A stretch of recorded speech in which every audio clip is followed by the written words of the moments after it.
is about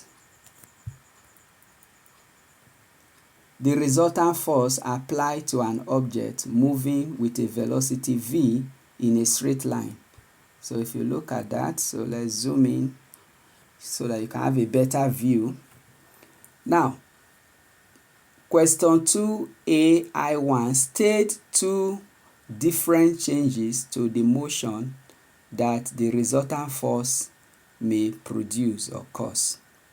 So we are trying to look at the effect of force.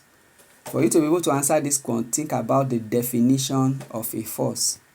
So 1, when a force R acts on an object M, it will make the object to accelerate, and then it will also make the object to change velocity. So you look at that. So you can put that down. A resultant force can change an object direction or the magnitude of its velocity, and can also change the magnitude of the speed and acceleration. State one other way that forces may change as change a stationary object. So basically we are looking at the effect of force on the shape of an object.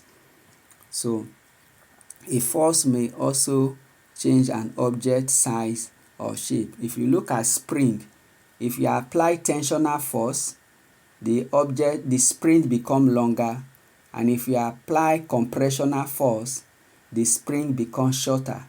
So that's for elastic material.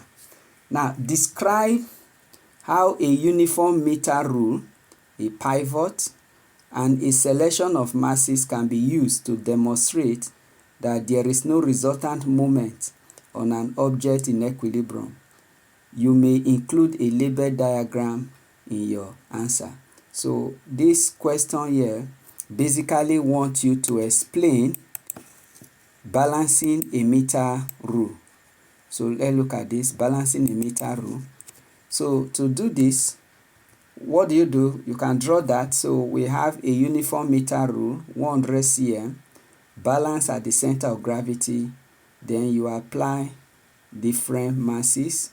We apply mass F to the left, which is S cm away from the balance from the knife edge, and then you place mass P on the right hand side to balance the effect of F.